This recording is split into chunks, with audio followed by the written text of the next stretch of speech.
Hello guys, and welcome to 100 Days in Minecraft Pixelmon, my first major project on this channel. This is a big one, guys. 30 hours worth of gameplay in this video, all of it streamed live over on my Twitch, twitch.tv/Ulfiveta. Yeah, it was not a good choice to do this while I still had uni work, but I soldiered through and I got it done anyway. This video, as I said, took me 30 hours of playing time to gather together, and then I spent about 10-15 hours editing this video to make it of a quality that I was happy with. So any support you guys could show would mean the absolute world to me, and I'd really appreciate it. Other than that, guys, we have 5 goals. Let's dive straight into it. Okay, guys, so we have 5 challenges that we'll be looking to complete over the course of these 100 days. Some are hard, some are easy, but they're the goals that we are working towards. The first one of those being we want to collect 8 gym badges like in the games. Unfortunately, there is no Elite 4, so we're going just for the normal 8 gym badges. Then our second goal is to catch 6 legendary Pokemon. This is quite an easy one as some legendaries spawn quite frequently, so I believe we can get this task done. The third task is to get a full team of level 100 Pokemon, a bit of a more grindier, harder challenge for us to complete. The fourth goal is to catch a shiny Pokemon. As you know, I love my shinies, and we want to keep that going in Pixelmon by getting ourselves a shiny. And then last but not least, our final task is to get the ability to Dynamax as well as Mega Evolve, the two cliches in the Pokemon industry. We want to be able to do both of them within these 100 days. But other than that, let's dive straight into day 1. Day 0 to 10 started off with the hard decision. What starter to pick? We ended up going with Trico as we knew we'd have to Mega Evolve later. We then spawned into the world for the very first time, looking around, noticing we were in a plains with nothing really around us. We then headed just a couple blocks from where we spawned to where we found our bonus chest where we collected our first Pokeballs of the series. I then headed down into the cave where we found none other than Larvitar, which we managed to catch with our first Ultra Ball, adding a solid member to our team. I then decided to move my Facecam as it was blocking the map, and I felt like this location would be best for the series going forward. We then headed back down into the mines where I found a chest which had a covered fossil inside of it, which we could use later to get a fossil Pokemon. Then as we continued mining, we found some diamonds, as well as another minecart chest, but unfortunately it had nothing in it. As I headed back up to the surface, we encountered our first max raid den, which was Ferroseed, which I had to forfeit as I did not know how to work the mechanic. I didn't know how to select an attack. As we headed over the ridge, we found our first village of the series next to a Stuntank raid, and the village had a gym. We then camped up in one of the houses, claiming it for ourselves and emptying our loot into chests we'd claimed from the mines. Then as we were wandering about, we managed to find a wild Shuppet, which I managed to catch with my first Pokeball. Our luck with catching these Pokemon so far has been absolutely insane. We then headed home to craft some furnaces to smelt up some of the resources we gathered while mining, as I knew we'd need the resources to craft some of the Pixelmon machines in order to progress with our journey. I then headed over to the bookshelves we had crafted prior to place our enchantment table, as I needed to enchant a pickaxe with Silk Touch to carry a PC around me at all times. Then, as we were in the mines, we found what I described at the time as a diseased Diglett, but turned out just to be a pink coloured Diglett, which we did end up catching with our first Pokeball, adding a really solid team member to our squad. We did end up picking up an advancement for capturing this Diglett, which was quite cool. We then headed to the Nether as I needed to gain some XP in order to enchant my pickaxe to get the Silk Touch we previously mentioned. In the Nether, we mined a load of quartz until this stupid mistake from me happened. I mined straight into lava and ended up dying in the Nether with 29 levels, which set us back roughly about half an hour. As you can see by my face, I was absolutely gutted. But we quickly made our way back to Nether, reclaimed our stuff, and managed to get back only 9 of our 29 levels, which really did annoy me. Then, as we headed back to the surface, we managed to find Professor Molyneux, I believe that's how you say it, who ended up giving us the quest to learn how to Dynamax, which was helping us with one of our tasks. As you probably guessed, we headed straight back to the Nether, mined more quartz than I've ever mined in my life to get all the way back up to level 30. Thankfully, this time we did not die to lava and we managed to securely get the levels home. In order to enchant our pickaxe with Silk Touch, we also got efficiency 4 on this, which helped us a lot. We then made our way to the gym in the village, beating all the trainers to get to the gym room, where we definitely didn't see 2 fossil blocks in the roof, which we definitely didn't claim in order to get some more fossil Pokemon later on. Then, as we were in the gym room, we took on our very first gym leader, which Shuppet and Dugtrio absolutely wiped to get us the Quake badge. We then went home and crafted ourselves our very first fossil machine of the series, because I wanted to get the 3 fossil Pokemon from the 3 fossils we had claimed. Fortunately, we got an old Amber, which we stuck right in the fossil machine to get ourselves an Aerodactyl. Then, as we head outside, our luck only got better. We managed to find a Mega Boss Ampharos, which couldn't hit our Dugtrio. We managed to take it down and get ourselves Mega Ampharosonite, as well as a Rare Candy and a Super Rod. And getting this Mega Stone gave us the ability to Mega Evolve, which half completed one of our tasks. Then, to end off the first 10 days, we claimed our Aerodactyl, set flight, and found where we're going to live. Day 11 to 20 started off with us working on our house. We were built in extreme hills as we were aiming to get a Rayquaza, and I went with a stone brick and quartz design as I felt it fit in with the area. We then went ahead and gathered some sand by the village. This is because I wanted to add windows onto my building, and we needed sand to smelt to make glass, as I wanted to add yellow glass to the build to fit in with my theme. I then added the enchantment table into the base. I put it in the floor, integrating it with the build as I thought it looked cool and it was easy to access. I then decided to head back to the Nether to mine some more quartz to get to level 30. As I had an iron pickaxe, I wanted to enchant to get Fortune 3 so that we could gather more resources easily. We then took that Fortune 3 pickaxe and mined some diamond ore that I'd collected with the Silk Touch pick previously while mining, so that we could craft healers and other armor. I then crafted a healer with those diamonds, as I didn't want to keep having to go back to the village to heal our Pokemon after battling, so we had a close nearby healer. We also got a Cherish Ball and a Porygon Tail when crafting this healer. I then headed out on Aerodactyl to a nearby swamp to look for a Solosis, as they dropped slime balls and I required slime balls to craft sticky pistons to craft mechanical anvils.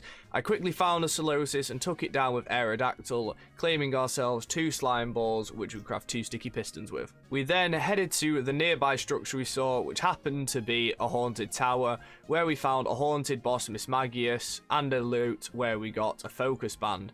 Unfortunately, Miss Magius did wipe our entire team as we weren't strong enough to take it on. However, we would come back for it. We then headed back home with our slime balls in order to craft 2 mechanical anvils so we could start an automatic Pokeball production farm in our base.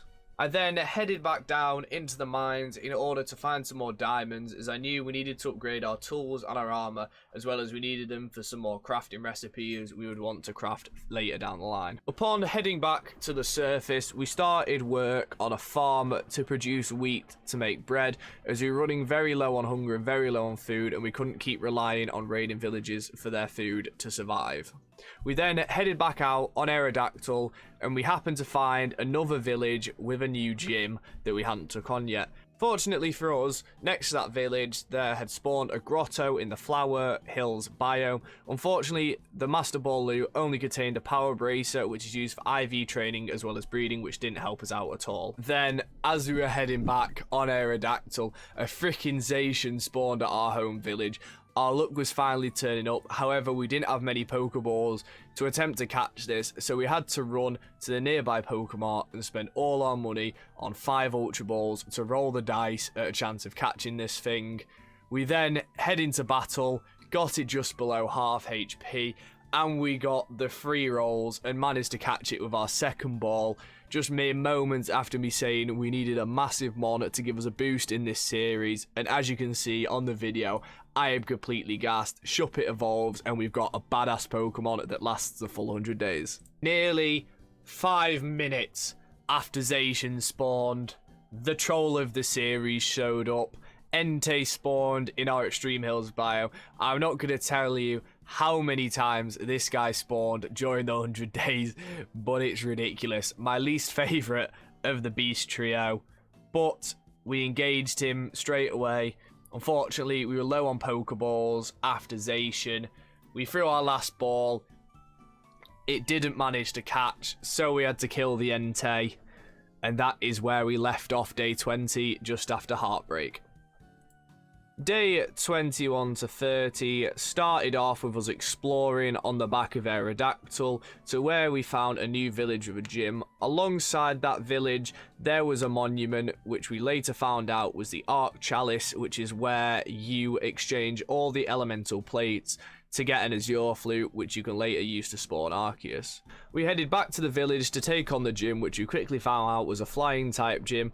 We then headed up to the top to fight the gym leader. Unfortunately, as we hadn't had that many gym badges, all the Pokemon were about 50 levels lower than Zacian, so Zacian made quick work of all the trainers as well as the gym leader. We defeated the gym leader to claim the Zypher badge. After claiming our second gym badge, we headed to the Pokemart in the town to sell all the Pokemon healing items we had looted from all the Pokemon centers on our way to this new village. Then, as you guessed it, we're back in the Extreme Hills, because our friend Entei spawned again for the second time this series.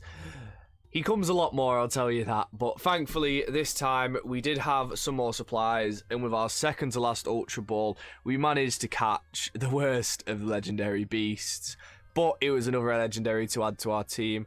Then, as soon as we headed home, we noticed that a Hisuian Braviary spawned, and I thought it would be a good time to catch a new flying Pokemon as I was getting bored of Aerodactyl, and thankfully we'd crafted some more Pokeballs after catching Entei, and we caught him up. Then, just after we headed home, Ampharos finally hit level 30, and we managed to Mega Evolve him to complete one half of our objective to Mega Evolve and Dynamax.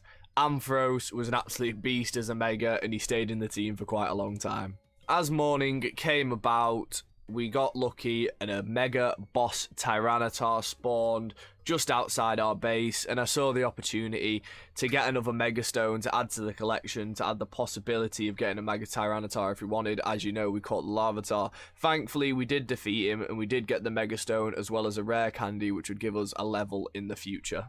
I then started to work on my Apricot Farm. I tried to do the right proportion of black to yellow apricots in order to get the perfect amount to make Ultra Balls. Unfortunately, I did mess it up because of the amount of apricots you can have in one area, so the farm doesn't stay like this for long. Then, what I thought was disaster struck. We entered the battle of a Mega Absol, and while we were in the battle, our game froze. But thankfully, recently, in new editions of Pixelmon, autosaves were added, which stopped me from losing 3 hours of save data, which is, trust me, is a brilliant addition because I was really worried. Thankfully, we restarted our game and managed to continue with the 100 days. We then found a move relearner and got to teaching our Pokemon some well-needed moves for more coverage in battle. We taught Ampharos, Dragon Pulse, and then we taught Zacian, Moonblast, and Secret Sword, so that we had more usable moves to use while training, as we consistently kept using the same moves. Then we headed off and managed to find a Riolu, which at the time I thought was an ultra rare spawn just outside our base. We managed to catch it within an Ultra Ball and add it to our PC as an option if we wanted to use a Lucario in the future. We then harvested our farm for the first time. Thankfully, most of the crops had grown as we were training around the area. We were doing this because we were planning to head out on a big journey and we needed some food to consistently heal because we couldn't just rely on villagers' food. Then, as we set off, we managed to find this graveyard structure. Unfortunately, it wasn't anything special. I thought it was a Marshadow spawning location, but unfortunately it wasn't, and that's where we ended the days off. We started off day 31 to 40 by looting a Pokemon Center for its healing items, as we would sell them later in order to get Pokédollars to buy moves and balls. We then headed out on our Braviary as we were heading towards a woodland mansion in order to try find an Azure Flute or the plates to get an Azure Flute. On our way to the woodland mansion, we came across this water gym which we tried to cheese by mining through the roof, but we landed on this invisible barricade which stopped us and almost killed us. Thankfully, we managed to get out and continue with our journey. On our way from the gym, we found one of the Kubfu towers around the corner, which we managed to fly to the top of and get in, where we found a focus sash which we needed for our Perish Song Pokemon. We then headed to a nearby town we found on the way, where we sold all of our healing items in order to get some Pokédollars, and then as we were leaving, a freaking Zamazenta spawned, the matching Pokemon to our Zacian, just next to the Pokemart where we were selling stuff. As we were flying off, we managed to engage this Pokemon, and then with one of our last Pokeballs, we threw the Ultra Ball, we got the 3 rolls, and we managed to catch it, adding another level 70 awesome Pokemon to our team for most of the journey. As you can see, I was pretty hyped. As we flew across the roofed forest, we came upon the first mansion, the giant structure, but I quickly realised that pillagers did actually spawn in Pixelmon and we'd have to fight our way through to get the loot we wanted. After fighting our way through the pillagers, we found our first chest. Unfortunately, there was no plate or Azorf loot, only gems. However, with our second chest, we managed to find an insect plate, which at least gave us something to show for our journey. I then, because I'm hard as nails and that, thought it'd be a good idea to attack a room full of pillagers.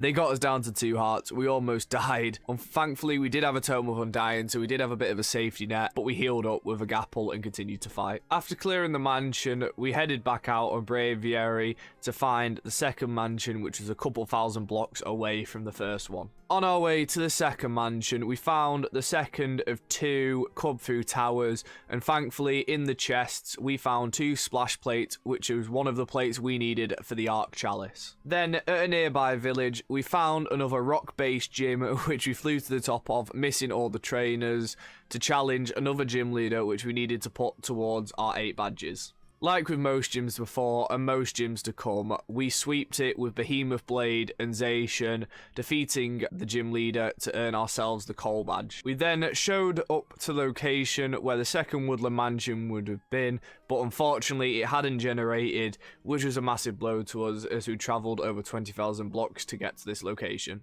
We quickly moved on as I didn't want to dwell too long on the loss, and on our way home we found a Master Ball loot which managed to give us one of my favourite items in the game, the leftovers. Then as we got home, we dumped all our loot into one of our chests. I had over 2 inventories full as I was using Pokemon's held items as storage in my PC. Then as we were heading out back to the village, a bloody Yveltal spawned in a den in the taiga biome. Unfortunately, it took me a minute to realise that this was in a den, but I eventually found it. We really weren't prepared to take this on, but we were going to give it a go anyway, as it was a legendary raid den. We took Zacian into the raid, as I thought it would give us the best chance of winning, but the NPC pulled out a flipping Magikarp, the most useless Pokemon ever.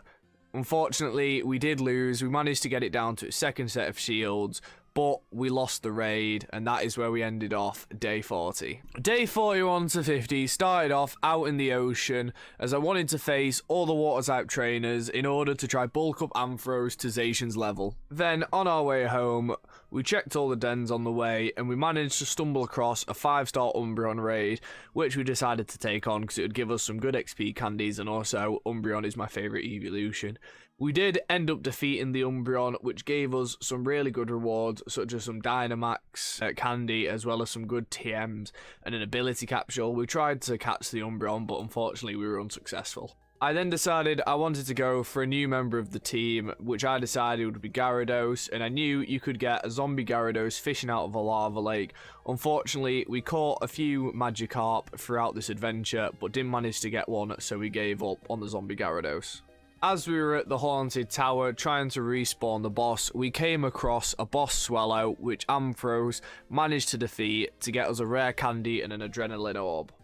I then defeated some Pokemon at the Haunted Tower and managed to spawn a haunted boss, Miss Magius, which I was determined to beat this time round. We managed to defeat it with Zamazenta, luckily with our last Pokemon, but unfortunately it didn't give us any good loot, so we gave up on these towers altogether.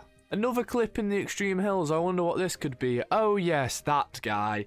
Entei spawned again for the 3rd time. We were just training around the Extreme Hills, and our boy spawned again. Unfortunately, we could not manage to catch this to get a duplicate, so we ended up defeating him to get some XP for our Pokemon. And now you're about to see the luckiest moment in Pixelmon history. We saw a shiny Pawniard on our minimap. I thought it was a boss, but as we headed over the hill, we saw that it was a wild shiny Pawniard sitting in the river next to our base.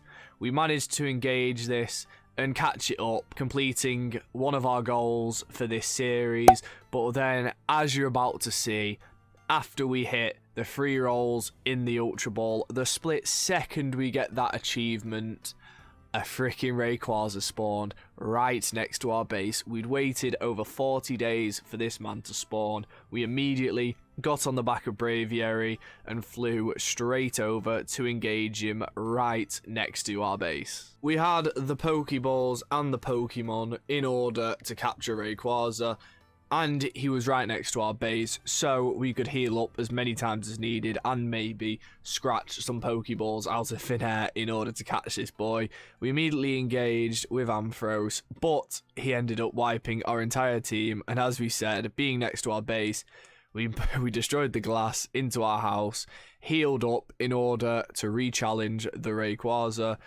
Thankfully, he didn't fly too far, he only flew just past our nether portal, so we caught up with Braviary and engaged with Ampharos again. We were running semi-low on Pokeballs with only 37 Ultra Balls remaining, however this time, the luck was with us. We hit him down with Ampharos to around 27.2 HP, and with our first freaking Ultra Ball, we got the 1, we got the 2, we got the 3 rolls, and we managed to catch up none other than freaking Rayquaza and added him straight into our team. The Pokemon we wanted from the start, we finally had our hands on. On the back of our newly caught Rayquaza, we headed to the nearby jungle. As I remembered previously in the series, we'd found a special skin Magikarp, and I still wanted Gyarados on my team. So we headed to the jungle, found the Ashen Magikarp, and caught him up with our first Pokeball. We wanted Gyarados badly because from the max raid ends we had the ability to get his hidden ability Moxie paired with Mega could be an absolute sweeper of a Pokemon. We pulled out Magikarp from the PC to find out he had an uncommon mark calling him Magikarp the Sociable. We then took him over to the Haunted Tower to defeat some Haunter where he eventually evolved into Ashen Gyarados, which looked freaking sick. And that is where we ended off day 41 to 50 with our newly claimed Gyarados. Day 51 to 60 started off with us defeating trainers to gain XP and to move forward with the Dynamax quest. Then, as we were messing around in our base, Entei spawned again for the 4th time so far in these 50 days that have passed. We then found him and by accident we killed him. We were trying to catch him to get a duplicate, but we ended up killing him, which gave us some good XP on Rayquaza. We then headed back to the starting village where the professor was located to hand in our quest and finish it to get the ability to Dynamax, which completed the task of being able to Dynamax and Mega Evolve. We then went to test out our Dynamax while we were mining sand by destroying some water trainers in the jungle. We took that sand home to smelt it in order to create glass to finish the rest of our house. I then proceeded to fill in the areas where I was missing yellow stained glass, as I had enough to hopefully finish the rest of the build. As we were building, a move tutor spawned outside our house, so we took the opportunity to teach Rayquaza Thunderbolt and Flamethrower. At this time, we were waiting round for a move relearner to spawn so we could teach Rayquaza Dragon Ascend so we could Mega Evolve. And as we were harvesting our crops, we noticed a new NPC had spawned around the corner, and it happened to be a move relearner, so we immediately taught Rayquaza Dragon Ascent so that we could Mega Evolve with him. With our newly Mega Evolvable Rayquaza, we set out to find raid dens in order to get XP candies to get to level 100. We stumbled across a 5-star Tyrantrum raid, which we encountered and ended up defeating with Zacian, getting us some much needed XP candies. We then decided we wanted to try catch the Tyrantrum, which we managed to do successfully, getting the 3 rolls within the raid den. I then headed out looking for new gyms to face when a Zapdos spawned in a den in the savannah I was in. We quickly found it and realised it was a Galarian Zapdos, which we decided to take on. We were much more prepared this time with Zacian. Unfortunately, we failed with it on 3.4% HP. I was absolutely gutted, but we had to move on from this loss. We moved on from this loss by quickly finding a gym we definitely didn't fly to the top of again, We then challenged the gym leader by mistake with Entei leading the line. However, we managed to defeat him with Zacian. As you can see in the background, there is another gym nearby, which, after we defeated this gym to get the Boulder badge, we went to challenge. I then immediately did my signature move, flew to the top of the gym, then mined our way into this one, as it wasn't as simple as just flying onto the roof as the last one had been. We, for some reason, replaced the brick fence, but we then took on the gym leader, which we ended up wiping, as always, with Zacian, Zamazenta, and Rayquaza. We made light work of this gym. It was a fire type, and we claimed the volcano badge. We then came across our third gym of the episode, a water type gym, which, yes, we cheesed again, and this time we wiped it with Rayquaza and Ampharos using their electric type moves to claim the wave badge. We then found an NPC in the village which gave us a legendary quest which indicated us to get Zapdos with a reward of rare candies. Then, as we were heading home, to end off day 51 to 60, our luck just got better. My favourite Pokemon, Suicune, spawned on us. It was glitching a wall. We had to save it. We engaged it with Ampharos and ended up catching it in an Ultra Ball with one of our last remaining balls that we had on our flight home. And we ended off day 51 to 60 catching my favourite Pokemon. Day 61 to 70 started off by us building a staircase so that we had roof access so we could start on the second floor of our house. I then headed to the ocean by the jungle in order to battle some trainers to get some XP on Gyarados and Pawniard to get them to the same level as our legendaries. As I applied a large XP candy to Pawniard, a Tapu Bulu spawned in the jungle I was in, building a house. I was building a house in the jungle as I thought Mew spawned in the jungle, and I wasted a few days here not realising that he spawns in a jungle M. So we get to encounter a few of the Tapu over these 10 days.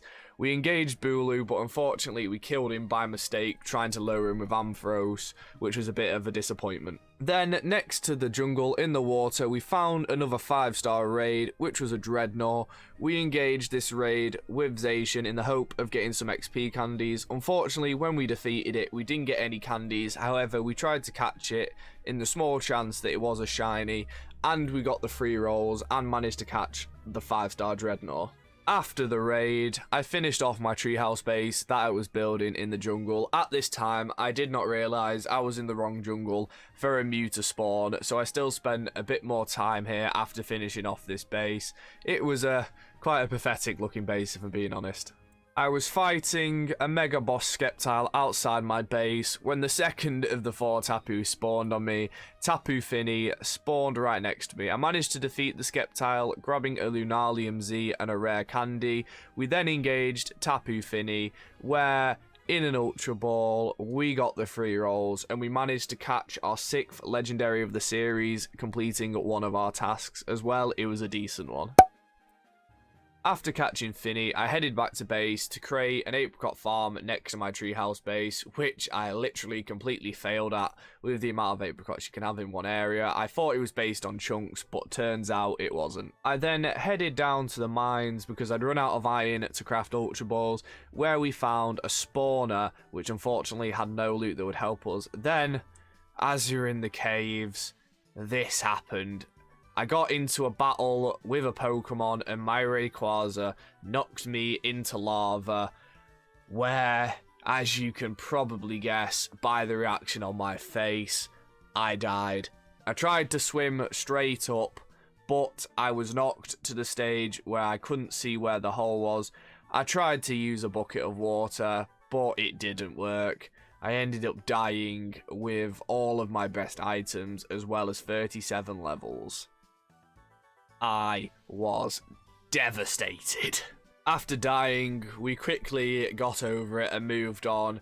As we were fighting a trainer by the jungle, a Tapu Lele spawned in the biome I was in. We went to engage him, got him down to 9%, threw the Ultra Ball, got the 1, 2, and 3 rolls, and caught Tapu Lele to end off day 61 to 70. Day 71 to 80 started off with Entei 2.0 Tapu Bulu spawning on us again. As you can tell, I was looking at seed map and not really paying attention, so I didn't notice. However, we engaged Tapu Bulu again, tried to catch him, but this time he took recoil damage and killed himself. However, it gave us some good XP. It was at this stage I realised I was in the wrong jungle, so I found the nearest jungle M on the seed map and started heading our way over there on the back of Rayquaza. We came across another gym along the way. It was the same type of gym that we took on within the start of the 100 days, and we did our signature cheese move and mined our way to the gym leader to take him on. As we were getting close towards the 8 badges we required, we took on the gym leader and made light work of him, with Rayquaza now being level 100 and mega evolvable. He was an absolute beast, and he literally just swiped his entire team with Dragon Ascend and Dragon Pulse, claiming us the Earth badge.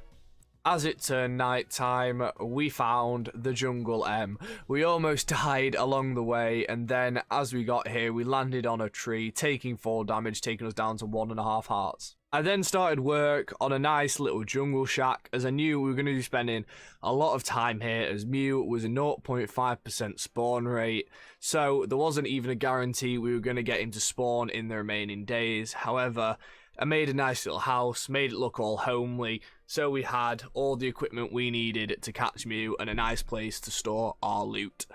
We then headed to the nearby Extreme Hills biome in order to train up Pawniard, as he was lacking behind the rest of the squad and he was the one on the lowest level. We then encountered an ultimate boss Chatot, which ended up wiping our entire team. It was level 150, so it's kind of explainable, but we still should have been able to beat a Chatot. I then saw a Hatterene on the minimap across from my base, and I realised that there was a grotto where we claimed a Master Ball loot and got a Rocky helmet. We did try to catch the Hatterene, but unfortunately it broke out the ball and we killed it. As it was night time and Mew couldn't spawn, we went exploring to where we found a legendary boss in Yanmega, which we ended up defeating to get ourselves an XP share and a rare candy. We then took on a 5-star Orbital raid, which we did defeat, but it was bugged due to the new update where it gave essence instead of rewards. We finished off day 71 to 80 by checking out the new Pokemon TCG update, where you could exchange the essence we got from the max rated den for booster packs in-game. Day 81 to 90 started off like the previous 5 days had been before, by us wandering around the jungle waiting for a Mew to spawn. I then headed home and smelted up the resources to craft a healer, as I didn't want to keep having to travel to the nearby Pokemon Center in order to heal our Pokemon. We also got a Porygon head from crafting this. We then headed back to the Extreme Hills to defeat some Skarmory, to train up our Pokemon and gather some aluminium plate, as we were running low and we'd need them for crafting recipes later down the line. Then underneath the Skarmory we found a boss Mega Sableye, which we defeated in the cave with Rayquaza to claim ourselves an insect plate and a rare candy. We then headed back up to the surface and defeated Larvitar in order to get emeralds to use for the crafting recipes later on. It is a clip in a jungle. I think you know what time it is. Yes, a freaking Mew spawned in the jungle M. Finally, I don't know how many hours I wasted here, how much time I spent wandering around aimlessly. We checked our map, found the Mewtwo in the corner of the jungle, found him in a bush, and with Ampharos we engaged, got him down to 25% HP, paralysed him, got the 1 roll, got the 2 roll, got the 3 rolls, and captured Mew. As you can tell in the video, I am gassed, and it's now time to head home and get Mewtwo.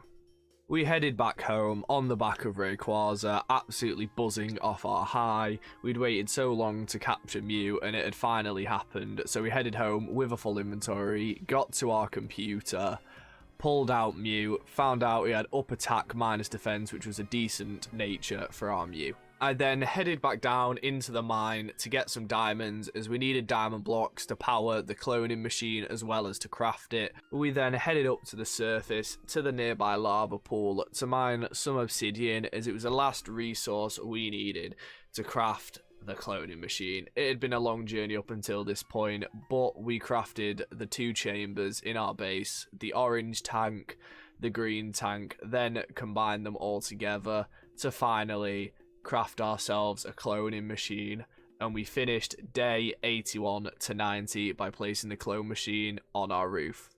And finally, day 91 to 100. It's been a long time coming. We started off by placing our Mew in the cloning chamber, powering it up with 3 diamond blocks, and waiting to see the result of the first one. And indeed, it was none other than Mewtwo. Our boy grew out of the cloning chamber, burst it open, and immediately engaged with us. We had a space in our party so that we could add him as soon as. We got him down to 26% HP, paralysed him through the ball, and as with Mew, we got the 1, we got the 2, we got the 3 rolls, and captured the last Pokemon for our team, Mewtwo. We then headed out on the back of our newly captured Mewtwo, as we were still 1 gym badge away from gathering all 8, so we headed to a nearby one that we'd made a waypoint at. Along the way, we found a 5-star Center Scorch raid, which we did end up defeating with Zacian, which gave us some good XP candies. We did as well throw the Ultra Ball and managed to catch his Center Scorch in the hope that it was a shiny one. Unfortunately, it wasn't. It wouldn't be our last gym badge without cheesing our way there. We flew to the top on Mewtwo, then sweeped the gym leader's Pokemon with Mewtwo and Rayquaza to claim our 8th gym badge, the Mineral Badge, and complete our challenge of defeating 8 gym leaders. Then, outside the town, where we just defeated our 8th gym, we found a Blacephalon Raid, which was our first Ultra Beast raid that we had found in the 100 days. Unfortunately, it sleep stalled us the whole way through, and we ended up running out of turns and losing the raid. Finally, after 90 odd days, we found a time-space altar. We'd been looking for one for so long, but we finally found it near to one of the gyms. Yep, you guessed it, Rayquaza pushed me into lava again while fighting a gym member in one of the gyms I was doing for XP. Thankfully this time, I jumped in a hole and managed to save all my loot. We then quickly threw straight back, picked up all our items, engaged with the rest of the trainers and then the gym leader. We ended up defeating him, getting Zacian to level 100 in the process, and we defeated our 9th gym leader to claim the heat badge. We then headed home, crafted some item frames to hang up our gym badges before we went searching for a stronghold in order to gather more plates to try and get Arceus in our next 100 days. We hung up the mineral badge before heading out. We then found a Draco plate, one of the hardest plates to gather, in a village just next to our base, before heading in to a stronghold in the library where we found a toxic plate, another plate we needed. I then headed home and crafted 2 ender chests as I had an idea how I wanted to end off these 100 days and start the next 100 days, so we placed our ender chest before using all the PP ups we'd gathered from the max raid dens to enhance our best moves on our Pokemon with the low PP. We then headed out on the back of Mewtwo in search of an Ultra Wormhole to end off these 100 days. We found the Ultra Wormhole off in the ocean and we quickly backed up the save file before heading in to the Ultra Wormhole to end off these 100 days in Pixelmon.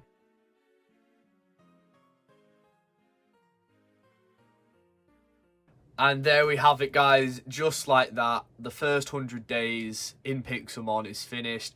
As I said at the start, this video took me absolutely ages to do, edit, record, voiceover, everything. So any support shown is really appreciated. But I can now confirm we are coming back for another 100 days, as well as doing 100 days in online Pixelmon, which no doubt are going to take me just as long to edit, record, a voiceover, but it's all going to be worth it in the end. As we know, I failed one of the challenges. I did not get a full team of level 100, so we will be revisiting that and finishing it off in the next 100 days for sure. But we got the rest of the challenges done, and it was all just fun overall. Thank you for everyone who tuned into the streams. Thank you to everyone who's watched the video, and I'll catch you in the next 100 days. Peace.